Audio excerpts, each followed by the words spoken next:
Salut les légendes! Pour recevoir les prochains épisodes et découvrir les anecdotes que nos invités ont partagées avec Roger, Rafa ou Joko, inscris-toi, le lien est juste en dessous. La personnalité un peu froide, enfin la nature un peu froide russe, est-ce qu'on la ressent chez Daniel? Est-ce qu'elle te va bien?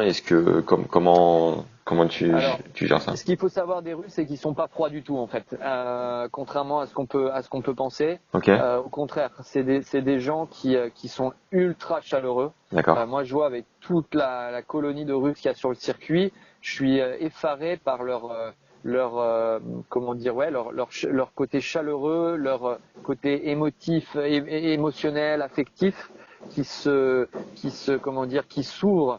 Une fois que tu as réussi à connecter avec eux, à créer le contact, Ouais, en fait, ils sont ultra chaleureux. ok.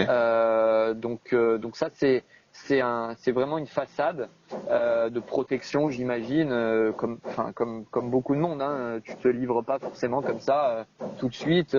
Et parfois, les entraîneurs, ça peut arriver comme ça a été le cas pour moi. Hein. Quand je dis les entraîneurs, moi j'ai pu être comme ça aussi, où parfois tu te dis mais ah putain il communique pas, il est comme ci Ouais. et en fait a posteriori qu'est-ce que tu vas pas demander forcément à et puis c'est des générations différentes de la mienne par exemple de Ouais. dire mais attends c'est aussi normal, c'est pas parce que tu es l'entraîneur que le joueur tout de suite il doit se livrer ou de faire une totale confiance, c'est aussi à l'entraîneur de pouvoir La gagner.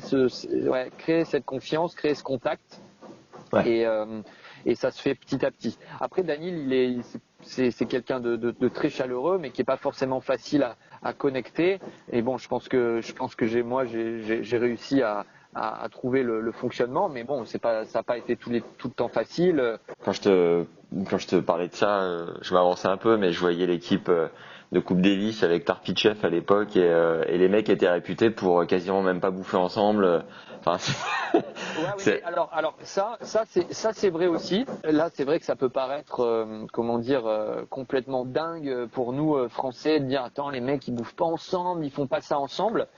Mais alors déjà, c'est pas totalement vrai. Là, par exemple, la ATP Cup avec l'équipe russe, on bouffait plein de fois ensemble. Mais disons qu'il y a cette liberté qui est pas genre si tu vas bouffer seul, si tu dis que maintenant moi je préfère aller bouffer à telle heure ou dans tel truc, que ça soit jugé en disant attends le mec il est pas équipe, il est pas ci. C'est que les mecs ils ont cette liberté de dire de se dire chacun est libre, ouais, chacun a le droit d'avoir son envie en fait et sa personnalité.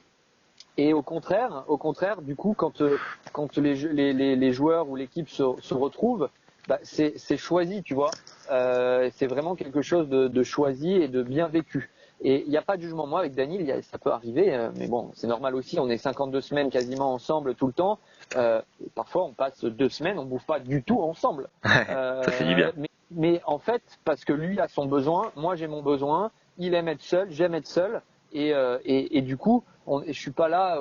Et je pense que ça, c'est important que le joueur il sente ça parce que du coup, il sent que chez l'entraîneur, il n'y a pas de mauvais truc qui s'installe parce que le joueur a pas voulu bouffer ensemble avec lui ou un truc comme ça.